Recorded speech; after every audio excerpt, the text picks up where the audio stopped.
15,000 hours of financial education, and we've helped to support small businesses, especially during the pandemic, one of the toughest times that we've seen. More than 16,000 small businesses nationally.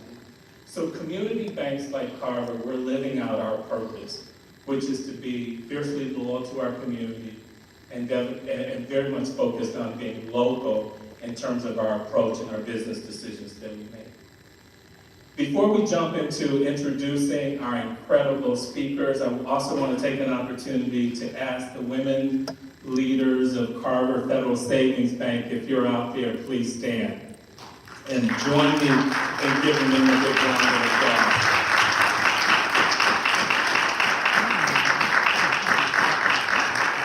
I also want to take a quick opportunity to thank H Creative, Harriet Burrell. Harriet, are you out there? Harriet may not be out there, but Harriet, big round of applause. So H Creative has helped us pull this event together. They've done a fabulous job, I think, with some of the information. And then I want to point out that many of the members from the Greater Harlem Chamber of Commerce, women entrepreneurs and leaders, participated in a roundtable discussion before this event, gave us feedback. This was the second annual time that we've done this with GHCC's group of leaders, and it presented an opportunity again for us to hear from these community leaders things that will be important as we think about the year ahead and how we continue to support the things that are important for entrepreneurs and, of course, first-time home buyers. Now, let's get into the fun and inspiring part that I promised you beyond what I've shared. I would like to introduce our moderator for this incredible event, the incredible Michelle G. Now, if you don't know Michelle G, I would probably say you've been living under a rock somewhere, because she's been doing some pretty impressive things.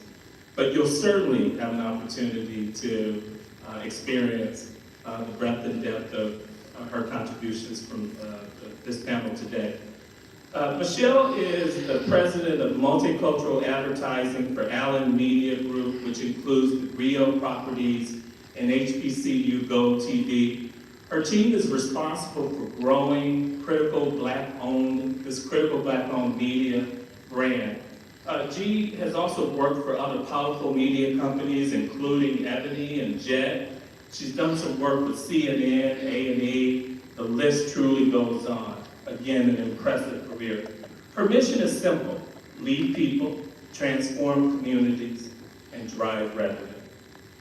G has received honors including Multi-Channel News Wonder Woman, Working Mother of the Year Award, and Ad Color Change Agent Award, and the American Advertising Federation Mosaic Role Model of the Year Award, just to name a few. She's authored 3 books and is sought after as a public speaker. We were very honored to have her be here today for us. She graduated from Golden State University and in 2015 was honored with an honorary doctorate of humane letters. She resides in New Jersey and is the proud wife of husband Tony and honored to be the mom of Taylor and Jordan. So let's get started. Michelle, we're going to turn it to you. Okay. I thought I was going to have to come and carry Michael off the stage. How's everyone doing? Everyone's good? It's Tuesday night? All right, well, thank you for having us here. You know, before we get started, I always like to allow people to introduce themselves. I wanted to introduce myself, but I know Michael, I didn't want to take that joy away from him. So I want these amazing women to introduce themselves, but before we do that, I just want to thank Carver Bank. Honestly, I've been in the media business a long time, and my job is to market to people, allow people to tell their stories, and companies and brands that show up in person understand the game. They understand that in order to really connect with somebody, you have to look people in the eye sometimes and not just put an advertisement on television. Don't tell my boss I said that. Okay. So I would love for these amazing women to introduce themselves.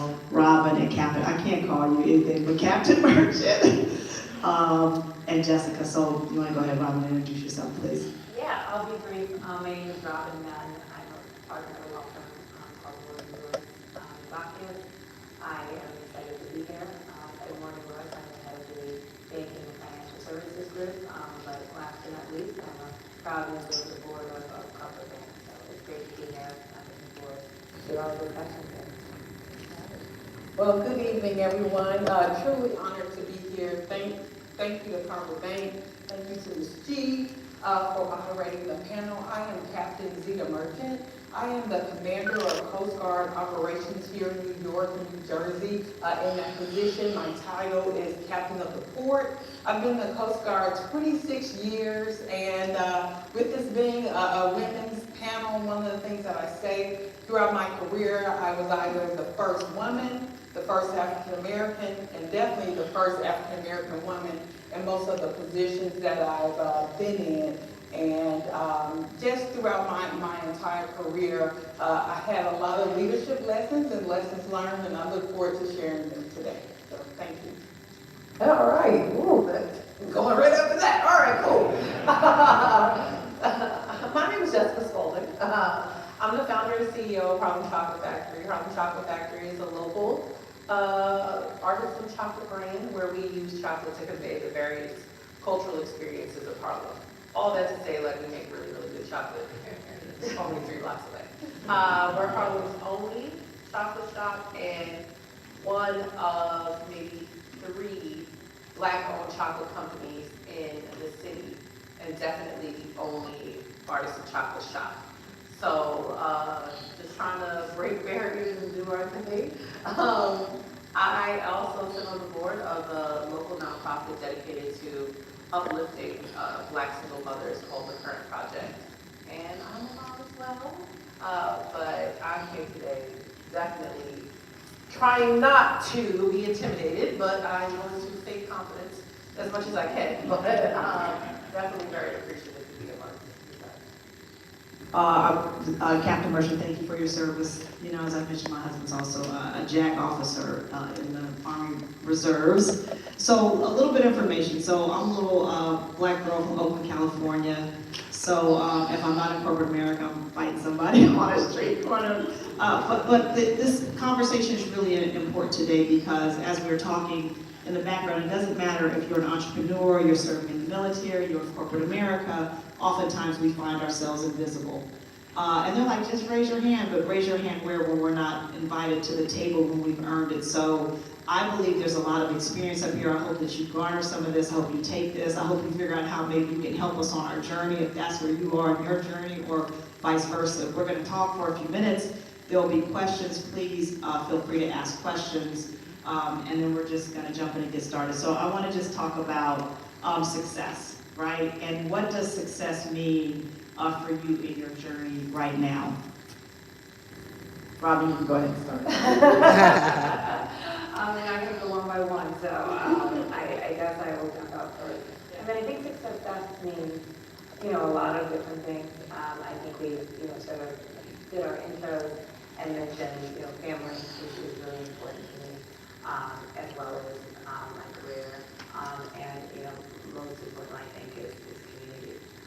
Quite frankly, I think part of the reason why I'm able to be here and excited to speak with you all is that I've had a lot of supporters and mentors and sponsors along the way, and a lot of people that have really helped me along, and part of my dedication is to giving back and volunteerism and pro bono activities. So to me, I think it's sort of kind of paving the way. I think a lot of the positions that we sort of see in a lot of circles, and I feel like one particular face is based on stereotypes. I think what you see is sort of what you expect and what you get. And I think an important part of success is sort of being a role model and helping those, because I've had a lot of help and support along the way, and I want to give back as much as I can. So before I want to just jump on back of that. So what have you had to give up in order to sit in this chair as a partner at a firm listen, I know many women who look like you are not partners at big law firms. So what do you believe you had to give up in order to hold that seat?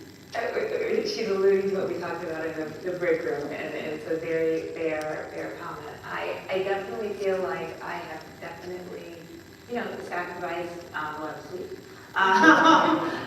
Especially now I work in the banking space, and what's going on with Silicon Valley Bank and Signature Bank is no stranger to my day-to-day, so I've had quite a sleepless night lately. But I like to think about the sacrifices I made to really provide a lot of great opportunities and meaningful moments in my life. So despite probably wishing I had not been to as many birthday parties and events, I really do think it's really good to Yeah, I said that because she was at March Madness with her computer on her lap. She didn't even see the winning shot during the Purdue game. I don't know what game it was, but anyway. So, Captain Merchant, let's talk about self-awareness. And how important it is, right, for anybody to have, but especially in your position where you said you're the first of so many things. Talk about what that is, and then Jessica, I'm probably going to pass the torch to you, ask you the same question as an entrepreneur. Yeah, for me, self-awareness, often when I talk to people, I say self-awareness is a superpower because a lot of people don't really understand how important it is to be self-aware. And when I think about self-awareness, it's not only just about understanding others, but more importantly, understanding yourself. Being able to control your feelings, your thoughts, and your actions, and being objective about that. And it's almost, I'm overly self-aware to a fault because it can be one of those things where you're always thinking about how you do things, how maybe this comment or something you did, someone else may have taken that. But for me, self-awareness is one of those things that I have been confronted with from the time that I joined the Coast Guard. For one, I didn't know the Coast Guard existed, but I had a very amazing recruiter in Jackson, Mississippi when I was attending the HBCU, and he approached me about a scholarship program. And of course, focusing on having a job and really a job, because I didn't even think about the Coast Guard as a career, but having a job and money in my pocket. After I graduated, I joined the Coast Guard. I joined the Coast Guard without really knowing what the Coast Guard was, other than my focus, which was biology and marine science. So I say all that to say that I didn't know I was joining a organization that was less than 5% minority. That when it came to African American and specifically women, that the numbers were even lower, or even an industry that is only 2% women holistically. And so I was in for a rude awakening and going to units as well as going to different positions to see that I was the only person that looked like me. And that is still often true, holds true today. And so I have to be self-aware, and sometimes, as you say, some of those burdens that you take on is those stereotypes, and making a point to that you're not feeding into them, but actually eliminating them. Being often the only woman at the table, the only person of the color at the table, I often feel a burden, but I look at it more as an opportunity, to break those stereotypes and use self-awareness truly as a superpower to not only know who I am, because I do feel one of the things is know thyself. When you know thyself, anything is possible. And that is my approach to what I do every day and when it comes to self-awareness as a whole. So self-awareness is definitely a superpower if you're an entrepreneur. Jessica, we had an interesting conversation because it is about knowing yourself, but it's also having peripheral vision and understanding what's out there waiting. Let's talk about what that means for you as an entrepreneur. Self-awareness is a part of it, right? Like understanding how you're operating and where you're operating from. A lot of the times when you're an entrepreneur, you give yourself a position of CEO. And you need to be aware that that position may not work for your personality. You may work better in a different position. You may work better as a creative director. You may work better in operations. You may not work well in media. You may not work well in these areas, and you've got to know yourself to understand how you're hurting and or just how you're impacting your business so you can offset it. I think self-awareness is one part of it, but the other part in even hearing and understanding this is self-allowance. You have to allow yourself to do the things that you do well, and the more that you try to hold on to different parts of your business, you're gonna sink your ship. No pun intended. But I think it's really, really important for entrepreneurs to kind of balance that out, right? You can't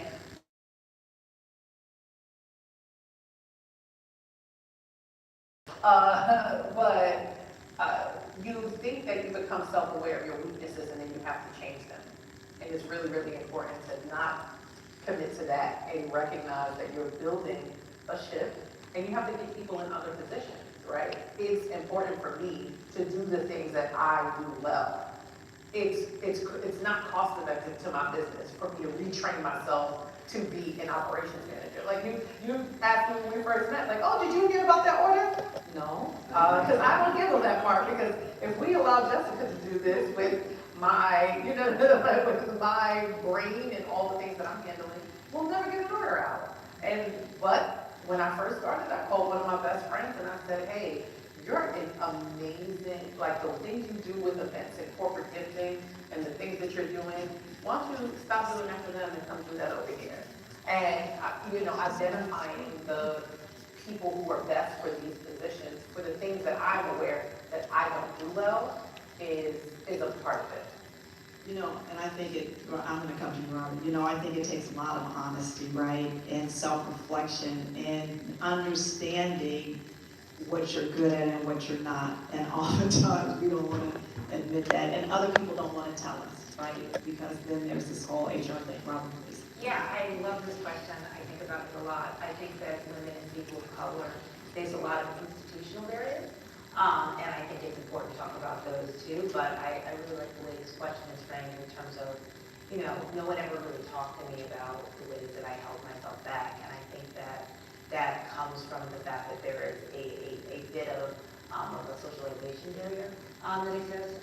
One of my favorite quotes from Alice Walker was, we don't realize, what the power that we have and what we've given up, because, sometimes we don't try.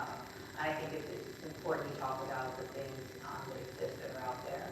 I'm definitely not blaming women and people of color, but I do think we have to understand the power that we have and really focus on using it. Yeah, I know that one of the books I wrote, I don't remember which ones I wrote it on the back of the bus. It was a long time to know that later.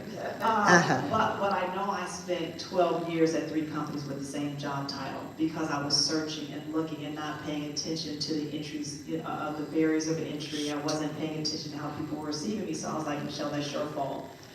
Because culture needs strategy every single day. And I didn't understand that, and anytime I talk to young women, I'm like, listen, you have to understand how people view you. The other thing I tell people, the most powerful people in the room answer the phones, they sweep the floor, and they deliver the mail because they're invisible to most people, and they know all of your business. And you better be their friends. All right, so let's have some fun. So if there was one adjective that describes you, that you want to assign to yourself, because what I also learned is that if you don't assign an adjective yourself, someone will assign one for you. And that's a hard thing as a Black woman to shake off your back, right? So, what's your adjective that you're going to whisper down the hallway or in your business or to the people that give you money that you want them to say, yo, Jessica is so-and-so, because you said it so many times in every email, correspondence, on social media. What's that word? Oh, right? So many. But I think that it sounds so cliche, but resilient, right? Like, I look at what we've done and what we've been able to make it through. I look to my left, look to my right, and businesses are shutting down all around me. And during the pandemic, those first 3 months, I was on the edge of the seat. Like, okay, is this going to be the day that we have to? And, I'm starting to get emails now of, my friends that are like, oh, sorry, we're shutting down after all these years. And for myself, I think that I don't know how to accept no. And and even from myself or from my life. And when the bad times roll, I love figuring out how we're gonna make it past that. And so when people look at this company and look at what we've done and the things that we've been in, we're in an industry specifically meant to keep people of color out from on this side, right? Like the chocolate industry is literally built upon us genuinely staying in the field. It is unheard of for us to be in a position of power around crafting a company like this, and so there has to be resilience. And just aside from getting it done, that we're just gonna make it happen, and I hope that people associate that with me and what I've endured. I grew up in Harlem, and I wasn't in Q Harlem. We've weathered storms and weathered them personally, and I hope that I can be a beacon of hope for people that, your life doesn't only have to look one way for it to have the outcome that you want. Yeah, and I know you're working on some other things. Okay? Yeah. Every day. Yeah, I love that. Resilient. Captain. All right. I was gonna go with my command philosophy or like organization philosophy, which is forward, but it's not really about my unit, but I think it's about me, and that word will be determined. And I use that word because I do think of how I got to where I am, and how I even got introduced into the Coast Guard. When I said I grew up in Jackson, Mississippi, I was born in Chicago, inner city, west side, grew up in Jackson, Mississippi, all African American, elementary, middle school, high school, and then I went to HBCU, and then I decided to join this organization that everywhere I go, people like, do you even know how to swim? And I'm like, oh, Lord. Hey, that's a good question. Yeah, that is the first question. Or, the question is, why did you join the Coast Guard? And so, and I say all that because I think it's very important to understand where I came from.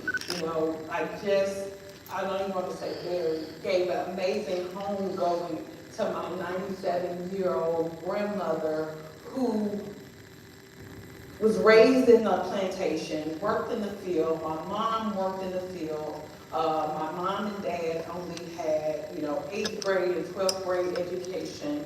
First generation to go to college, decided to join this organization that looks nothing like me, but based on what they instilled in me, not only did I join the Coast Guard, I've been able to succeed in the Coast Guard. I've gotten 2 masters, a doctorate, fellowships at MIT, Harvard, all because of that determination to, one, be an example and prove to my mother, my father, my grandmother, that what they did and what they didn't do wasn't in vain. I got a lot out of it, and what they instilled in me allowed me to have the passion and determination to be where I am today, in charge of the busiest and the most consequential port in the nation. And so that in itself is something that I'm very proud of, and I would say, All right, if I ever need to get out of here. If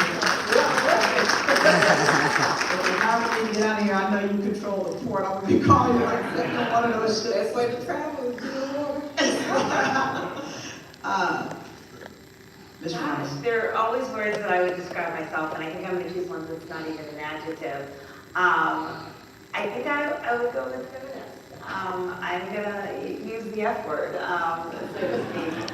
I don't know if 20 years ago I would have described myself as that. I might have used sassy or bouncy or something like that, but I really feel like creating equal opportunities for women and men is important. I was really inspired in speaking with women here on this panel. In the break room, there are not enough female leaders around the community, and obviously a lot of that has to do with institutional barriers and other barriers, but I really do think that it's important in every way, shape, and form to create opportunities for women and men. So being a feminist is something I'm particularly proud of and doing. I love that. And I think it's important that we have a word for it, because if you were just to act, your word resilient would be pushy, and determined would be aggressive, right? And a feminist would be, she's just part of that Me Too thing. So I really think it's important to do that. Let's talk about important people. I could think back over my journey, and at 12 years old, I was in Oakland, California. My dad sold cars for a living, but he had this community-based restaurant. And I would have to get up and go help clean chitlins and cook, and oh my gosh, he's like, your salary is getting your hair done. This is just like child labor laws, okay, in place. But one thing that I learned from my dad at that time, when people would come and he would know their name, he would know what they wanted to eat, he would know if they had children, if their wheelchair was, like, he knew every single detail about a person, and he transferred that relationship building skills to me, and he is one of the most important people, and he died at 59, and I made a promise to him when he died of leukemia that I would continue my journey in community and give back and make sure I see people, like really see them. And so that was a gift he gave me, and his memory is undeniable. So who impacted you in a way? What did they give you? And why is that important for people to understand there is still something that we're continuing to do, and it's because of the shoulders that we stand on. So Captain Merchant, I'll start with you, since I started with you before. Well, I think I've already talked about my mother and my grandmother, so with this one, I would go with Dr. Olivia Hooker. She died at the age of 103. She was the first African-American female to join the Coast Guard. And I had the amazing pleasure to be one of her mentors. And so I met her very early in my career, I would say 3 years in my career, and she was just amazing. She was a firecracker. So not only did she get her doctorate in philosophy, actually psychology, but she was the first African-American woman to join the Coast Guard through an effort that Delta Sigma Theta Incorporated, my sorority as well. She was a soror, and they were fighting for women's right to join the military service. Similar to me, she did not have a desire to join the military at all, but she was fighting for these rights. And then at one point she said, how can I fight for a right that I'm not willing to do myself? And so she decided to join the Coast Guard. Well, she actually decided to join the Navy. Navy, of course, denied her entry for obvious reasons, but the Coast Guard actually gave her a chance. And just to read what the recruiters wrote about her, having finished, in college, and they knew what she was doing was trying to not only be a feminist, but break this barrier that needed to be broken, and they were there for it. And so throughout my career, I've had a relationship with her, that continued to inspire me and to be determined to be that example for other people. And it wasn't about me, just like it wasn't about her. It was about the change that you can make, and that's one of her quotes. It's not about me or you, but it's about the change, what we can give to this world. And so even being in the Coast Guard, yes, I'm focused on our mission, I'm focused on making a difference, but my bigger goal is to make an impact, to allow people to see what they can be, other females, other minorities, that there is opportunity there. And that is really one of my main goals, and I got that all from Dr. Olivia Hooker, who again continued to be a trailblazer. She was also one of the living survivors from the Tulsa race riot. So wow. She had an amazing background, and just joining the Coast Guard was one of the many things that she did as a trailblazer. And what was her title? I mean, what rank did she get to in the Coast Guard? Well, it was during World War II, and they only allowed women to serve for that particular time. Okay. So she ended up being a second-class petty officer as a yeoman. And of course, they only allowed women and African Americans to be in certain rates, so that was a support rate that she was able to serve in World War II. You know, it's amazing to me that I have never heard that story. And that there is a fight that our history is not even taught in school, right? And we've had to endure so much, and I'm not gonna go on, I'm gonna let you guys speak, but you know, I've done some research, right? Only 2% of African Americans have reached the top levels of corporate America, yet they've had to hone skills that are actually the most admirable skills in order to run a company successfully, because they've had to do so much more, yet those stories are not told, followed, highlighted, they're in no museum, so I don't wanna get on my Rosa Parks. Anyway, And I'm just saying. she was a New Yorker too. So Oh, wow. she's buried in White Plains. That is an amazing story. Who wants to go up to that story? Right, oh, okay, so, it's hard for me because there are two people who had a specific impact on me, especially as I'm Okay, here split them 1 minute each. to represent entrepreneurship. There was one woman, and we'll start with the woman. She started a business out in Brooklyn, and my mother's friend started a business out in Brooklyn. And this is child labor as well. He had a clothing store, and I was actually a child model, and so sometimes he did live mannequins. So Mashoud now it's an internationally recognized brand, and it was the first, it was like the African spirit, so it was like African inspired clothing. And I used to model in the windows, and then this woman opened this, in her brownstone around the corner, opened this, like body care line. And my mother and I used to go around the corner all the time and buy her goods.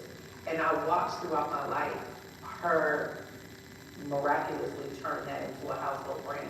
And that woman's name is Lisa Price. Oh, wow. And going, Carol's Carol's daughter, so that's Carol's daughter's brand. And during the pandemic, I was like in a place where I was just so stressed and so confused as to what the next steps were. My business was exploding around me, but also trying to latch on and catch up from 6 months of being closed. And how do you explode in business, but you ain't explode in size or access to capital? And I got this mentorship session they're like, oh, you'll get a mentor. And I go and I click. I did not read the email, to be 100% honest. I clicked and I joined, and it's Lisa Price. Wow. And it was a life-changing kind of moment, because here I was in this moment thinking that I had set my business up to fail, and I had ruined us because we were growing. All these mixed feelings that you feel when you can't keep up with growth, which feels crazy, and nobody ever really talks about how difficult it is to do that, right? You're prepared for, people prepare you for failure. There's conversations around that, but there's not a lot of conversation about growth and scale. And I find that's where a lot of us also, those are the two pitfalls when we sink.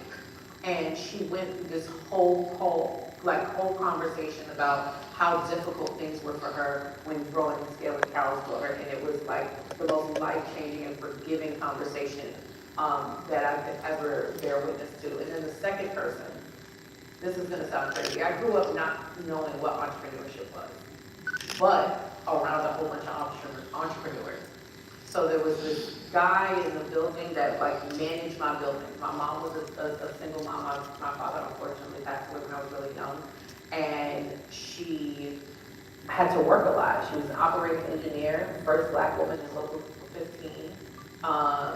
And she would get jobs all around the city to do construction. And I would have to go after school to our management office. And there was a guy who was in the management office, and he was like, Jessica can sit here, do her homework with me. And this guy just so happened to also be starting a clothing brand with one of his friends. And I remember the last day he came to work, because he's like, hey, I'm leaving, our business is growing. And I remember him being in there and working on clothing and working on shirts. And the last day of his job, 4 big limos show up, and there's 4 guys, and they get out and he gives me and my mother a whole bunch of clothes and a whole bunch of items, and I'm looking at the branding and seeing how they didn't just put the logo on the front of the shirt, they put it in the t-shirt, they put it on the tag, the branding, it's kept an impact for me. And just recently, I was able to go to one of these guys who gave me the shirt, and he's like, you can do this too. And that guy who gave me that shirt was Damon John Hunt. And that was, they started FUBU. And I followed the story in the branding of FUBU, and that's kind of how I started and got into branding for Harlem Chocolate Factory. But I recently was able to meet with Damon John and speak to him, and he gave me a $25,000 grant during the pandemic for my business, so, and mentors me now. So it's like how it comes full circle, and it's absolutely amazing. And so those two people literally are like it. Before you talk, Sorry that was long-winded. no, I think it's so important because it's really important to be exposed to certain things in order for you to see it, because it really is true. If you can see it, then maybe I can be it, right? So thank you for sharing that. And I think the impact today and why there should really be no excuses is because now we can see people on social media and we can see YouTubes and podcasts. I mean, there's so much opportunity to see stories, and that's why content is so important. We have to use our voices. Ms. Robin. I mean, what you just said is exactly describes the person that I was going to mention. I knew that. And that's my mother. She was a lawyer. My father was a lawyer. My sister was a lawyer. So for me, becoming a lawyer was not a stretch of the imagination. It was sort of, you know, the starting point. I think I talked to some of my friends in the neighborhood, and they described, you know, other roles that they were interested in. For me, going to law school was sort of the beginning. And my mother was a very petite, soft-spoken person, but she had a very quick smile, and she had a lot of empathy. And she taught me a lot of leadership qualities and a lot of assertiveness that really comes in handy, I think, every day of my life now. But it was growing up watching that and seeing that really made a huge difference in my life. And you know, I appreciate having that on a daily basis. I didn't realize as a child that she grew up in Mississippi, the oldest of 5, and very poor community. It was very hard, even thinking about the stories she talked about in Tulsa and, you know, episodes that happened in her life that I didn't have to face. So I would definitely say. I see you tearing, you probably don't tear walls, girl. Thank you for sharing that. I'm glad I talked about my dad because we'll really get. Oh no, Dana got a little love. Okay, so let's transition for a couple more minutes. Then I want to open up. Hopefully, someone has thought of an amazing question so that you can make the news tonight. Let's talk about men. Because as women, I know some of the folks that have helped me on my journey have been men. They have been amazing allies. Most of them have been white guys who have wanted nothing from me, but honestly just wanted, you know, to make sure that my hard work was seen. And so let's talk about men and the role that they can play and how they can help women in business or entrepreneurs. I would love to hear your assessment of that, or maybe some advice to some of the folks in the room who want to help some of us get a board seat, or, you know, whatever the case is, financing, funding, you know, being a mentor. Please, Jessica, go first. Okay, well, I'll tell you the first, what changed the trajectory for Harlem Chocolate Factory. So I started the business 2015. I was in a local incubator. I joined the business plan competition, and I won. New York Public Library, so it's kind of full circle to be here now. Won the New York Public Library's business plan competition back in 2015 for $15,000 to start my business. I had $12 in my account when I started, and I used that money and, like, you know, got this business started. And the first client that we had was Sam Adams. Jim Cook, the CEO, well, I know he's chairman, right? He took me under his wing. They invited me to a pitch competition, and I walked into the pitch competition, and I'm sitting there pitching against people who I own their cookbooks. So I'm like, why y'all brought me here to embarrass me in front of these people? I just won this, I won the business plan competition, but my entire business is theoretical at this point. I have a logo and a contact form, and they're over here asking me, you know, like, what's customer acquisition? And I'm like, well, I'm gonna go to a pop-up shop. So I had none of that information whatsoever. And he was determined, but also polite. He was like, these are the numbers that you have to know. Like, if you're working every day, figure these numbers out. And he took me under his wing and just gave me whatever information that I could use. And for that, in December, he ordered 250 gifts from us for his media kits and sent them to every single media partner he had. And I think that's the thing. It's like, oh, I heard about the Chocolate Factory. I saw y'all here. I saw y'all here. A lot of that comes from what Jim Cook did. And it was this, he's this mega, there's literally no reason to pay attention to me whatsoever. And he just saw something in me and my business and took me under his wing. And I used that same Sam Adams model, not specifically, but, for how we are trying to grow, just not even our culture, but our operations. And it's been wonderful. And I think it was so unexpected for me because I had only thought to okay, I'm just trying to find a Black woman who can talk to me, but we are honestly kind of stretched thin by our own positions and the levels that we're trying to get to. And I couldn't find someone to mentor me. And he was like, doesn't matter, got you. And it's been, I think, really one of the most impactful things on me as a CEO and then also as an entrepreneur myself. There are two things about that I think are worth noting. One, we wouldn't have asked for that order had we not had that situation not happen. Yeah. Because we're taught not to step over our bounds, not to ask stuff, not to be assertive, right? Work hard, keep your head down. No, I was like, listen, order 300 things and I can get started. And I think the other thing is that was nothing for him to do. It was nothing. It was easy. It was his assistant could make that order, but it was life-changing for you.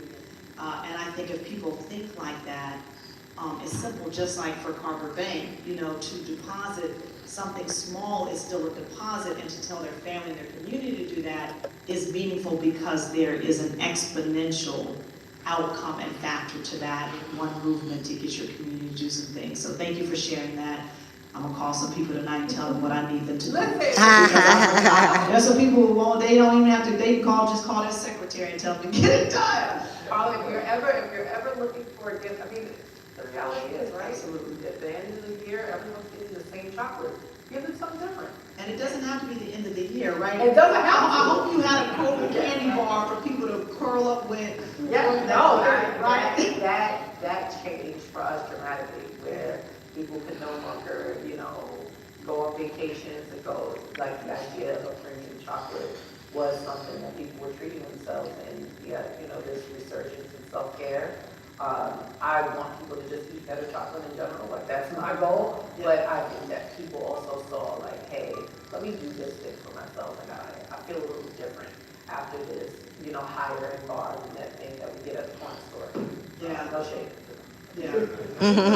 Listen, I'm recommending the Harlem Chocolate Factory. Okay. Our 200 premiums we need on April 26th. I think that what you described, at the beginning about the staggering statistics and as far as leadership of women is something that we really have to think long and hard about. I think that women supporting women is very important. I'm a member of a sorority too. My grandmother was a member of Delta Sigma Theta. I think it's really important that women support women, but I also think it's critical that men support women. And I think we really have to push men to support women. And I know that there are these stereotypes of, I don't want to be seen as the man who is talking to women, and I don't want to be alone with women, or whatever fears you have. But I really think it's critical. Mentoring requires one-on-one conversations. It requires alone time. It requires really, pushing and pulling. And I don't think we can do it alone as a society if women are only mentoring women and men are only mentoring men. I think that men have to take an interest in women in order for there to be that sponsorship, that support, and pulling people up so that we have a more equal society. Yeah, I've done so much thinking about this, there, a really quick story, a young woman said, oh yeah, I've had this amazing mentor for 8 years, but why are you calling me then? She's like, well, yeah, she talks about me in all these meetings, but then why are you calling me? Because I'm not in your company, so clearly she's not the right mentor because she can't get it done for you. And it doesn't matter if she's mentioning your name when you're not there and all these things, you're still in the same position. So I always say, I want a champion. And oftentimes it's not us because we're not where we need to be. And when we do get there, we have this mentality that there's only room for one. So we've been tricked into thinking if I allow someone else, that I might be in jeopardy. But I learned a long time ago that God has reserved seat for me and nobody can have it unless I get up. So, Captain. Oh, yeah, I would say definitely the same thing that had been said, but I think for me, kind of going back to being in a male-dominated, and specifically a white male-dominated field, when I say the 2%, I often say for that 98% is me. And we can't do anything without that 98%. We don't even have the percentage to really make a difference. And so I would have to say that a lot of my success was based on the fact that one person in particular, very early in my career, saw something I didn't see in myself. And through that, started a mentorship, relationship that said, okay, Zita, you're here with your head down, focusing on X, Y, Z, but all of this is available to you.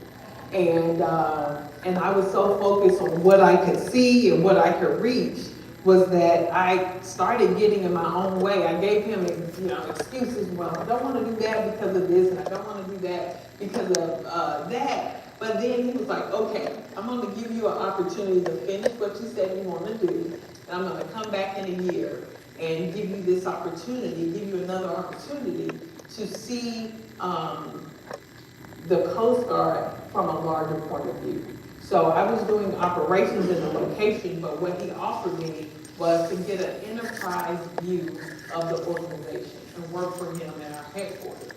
And that 2-year time period, that decision to do that really changed my whole career because I was not only this operator, but I was able to see the Coast Guard or see an organization regardless from a strategic level.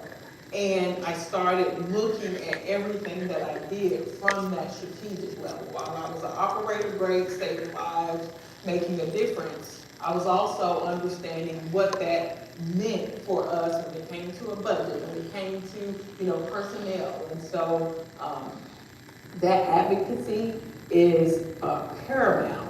And I'll go even further to say, it's great to have that mentorship, but what has been very key for me, and it could be key for anyone in this position, in any position, was mentorship at different levels. So having a peer that doesn't look like me, be a mentor. Peer mentorship to me has been the most advantageous.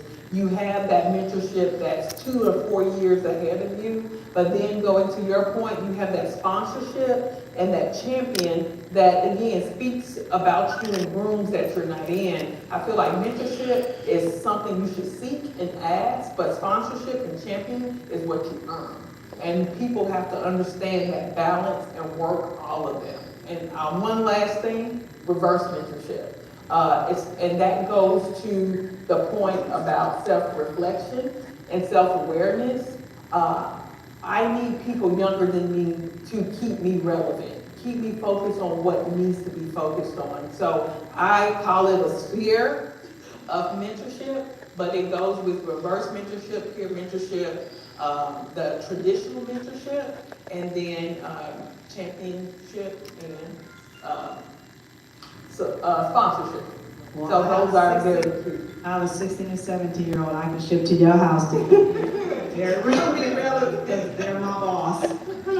So, as we get ready to close, I just want to just say that clearly fear has no place in your residence, and your residence, nor my residence. And I think that's an important thing to mention. Questions, any questions we have before we wrap up? Hopefully you enjoyed some of this conversation, you were able to stay awake, we didn't provide popcorn, next time chocolate. Come on now. No. Any questions for anyone? Yes. So you have to stand up and there's a mic in the back, but it's okay, just project. Yes.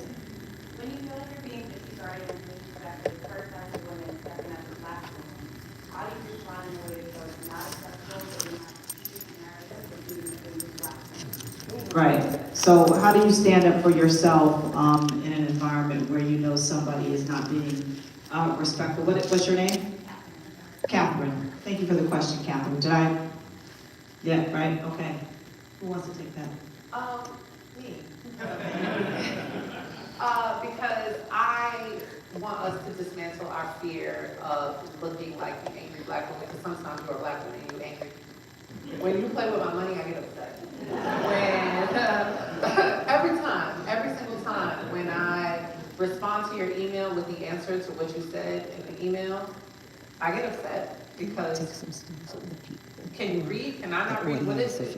Why are we on our first conversation about something that is beneath me? You are calling me about 20 items. I'm sorry, mister. I've fulfilled orders for Uber with 15,000 units. I'm not having conversations about 5 items that you're afraid because you want to check whether or not we have the capacity or the ability. How did you find out about us? So, do I need to yell? No, I call my girlfriends for that. But at the end of the day, the idea that you need to police yourself, dismantle that, because you don't. That idea that you could potentially be angry, like the trait, like what we could do, the traces of that, it goes to some things that are not healthy for us. You get to be angry, you get to be upset, you get to be happy, you get to be all those things, and no one gets to play with you at any time. And so sometimes you have to correct people. Men check each other all the time when they're in business. Excuse me, why are you playing around this? They don't play those games. You see them, they're in the boardroom, they'll slam the table, they'll do the thing, because you cannot play around the business that you're running. And if the business is the business of yourself, then that's what it is. But being very clear with people that you don't play. Now, is there a game that we have to play because people will use and utilize our feelings about who we are and what they think we are against us? Yes. But use that to your advantage. Be strategic, not just angry, right? But the idea that you're gonna police your emotion and not check someone for being disrespectful and disregard me, I'm gonna go around you every time. So I'm gonna give you the corporate answer. That's the entrepreneurial answer. Don't listen to me. No.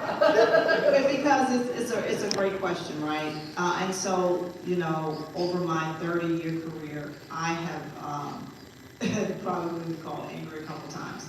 But what I've learned is that if I'm not able to get to where I need to be, then I can't reach back and help people. So yes, I have become an actress. Yes, I play the game. Yes, I never put anything in writing. I'll call somebody or meet them in the hallway. Because I don't want you to have a paper trail of what I really need to say to you in a way that is still respectful. But the number one tool that I've learned to use is to be the smartest person in the room. There is nobody that knows more about Black women than me, and she is the most valuable employee and consumer in the world. So there is not one statistic. So when I sit at the table, I'm a powerful person because you need me to buy your products and services. I'm a better consumer than I am an employee. And when I learned that, then I became valuable. So people wanted me in the room. They valued my voice. Real quick story. I was working at Viacom. We were going through a really big reorg. I can say it at the time. McKinsey came into reorg. And so I did all this research on the McKinsey site. I looked, blah, blah, blah, and McKinsey had this one research study like from 1999. It says that diverse employees, especially women, will help your revenue go up by 35%. So we finished the whole meeting and I said, but can I ask a question? Are you gonna reorg any Black women out of the organization? Because your research said that when Black women run the organization, profits go up. And they literally tried to put me in charge of the project, which my boss didn't allow happen. But the point is that, listen, be smart, know who you are, understand the data, use research. When you speak, have information, that's undeniable. And they're gonna look beyond everything else when you can add value to a conversation in a room. And then they want you in the room, even if you have a little attitude. Yeah, that's more money. But no, it is one of those things where you have to be the smartest in the room. And going back to self-awareness, is not be led by emotion. Because there were plenty of times where I became hot, heart started beating, and then you're like, can't do what they may expect me to do. And not only kill them with kindness, but again, stay fact-based, because they'll say, oh yeah, waiting for her to be overly emotional for something. And then in my business, I cannot do that. I cannot do that. And so more along the lines of you just, again, stay focused, be the smartest person in the room, and stay focused on the problem at hand. And pause. If you have to pause, take a break, do it, but don't think that those situations don't come, and sometimes come on a daily basis. But it's just, to me, I would rather prove someone wrong than prove them right when it comes to those types. One little amendment.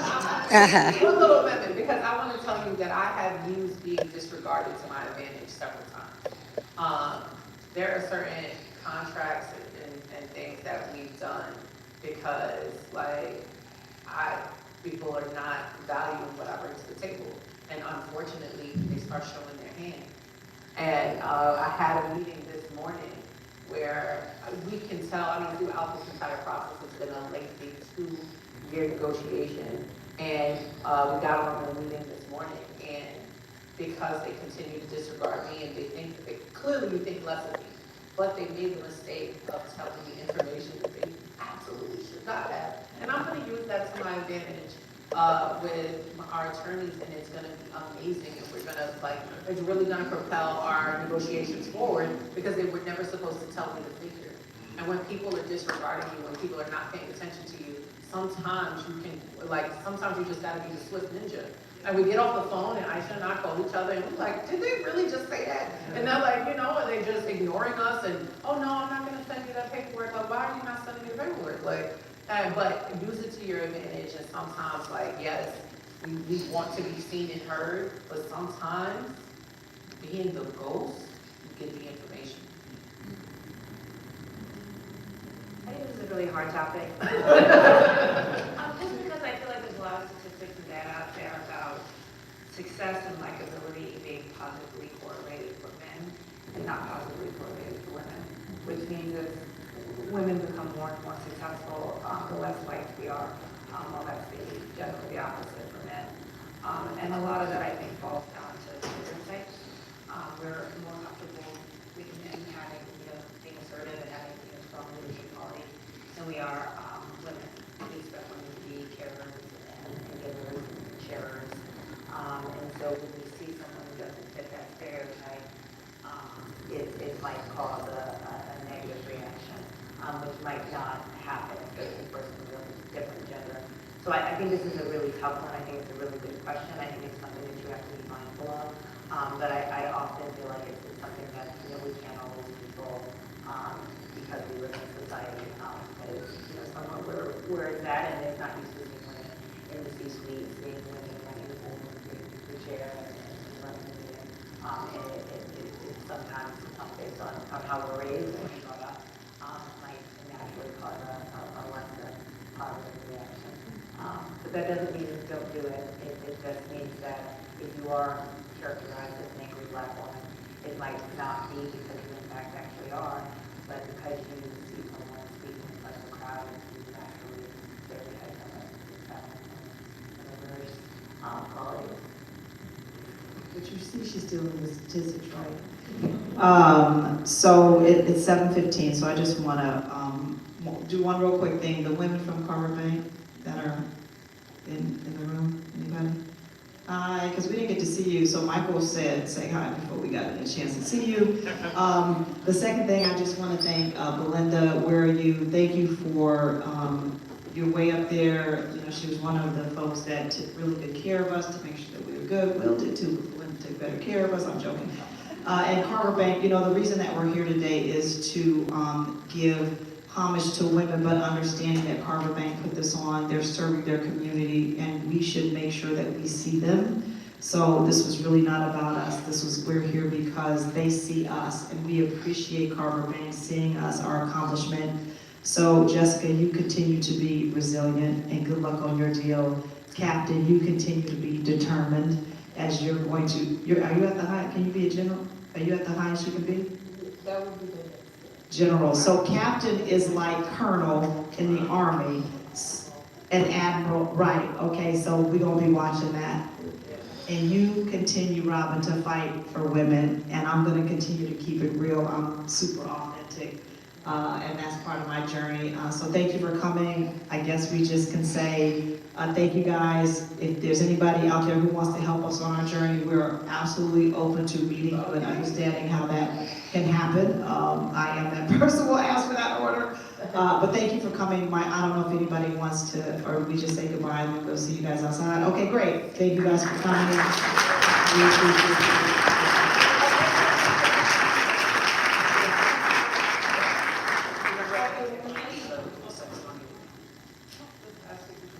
Do your testimonials. Oh yeah, so listen, when you go outside, they're gonna capture your testimonial, just about, the Carver Bank's 75th anniversary, we already gave ours, so make sure you give it as you go outside. Anything else I missed?